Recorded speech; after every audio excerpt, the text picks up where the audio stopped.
I have a lot of pain. Caitlin Morgan has been dealing with neck pain since September. A bone spur in her neck causes the pain, restricts movement, and causes numbness and weakness in her arm.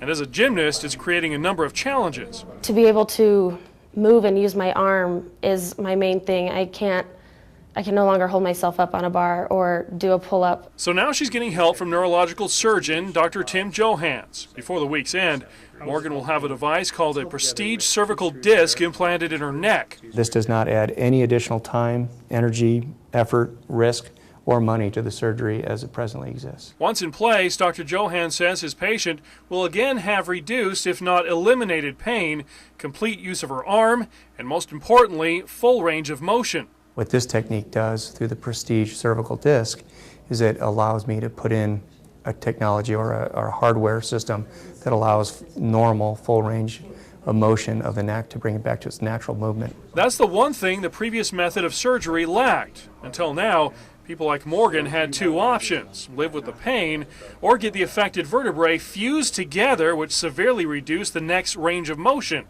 A former patient, Kim Clark, was concerned about those issues too when she began having similar symptoms. A lot of tingling and numbness in the fingers, and my arm was getting weaker. Every day I noticed it getting weaker and weaker. But 3 weeks ago, Dr. Johans implanted the Prestige disc in Clark's neck with remarkable results, considering the old method takes months from which to recover.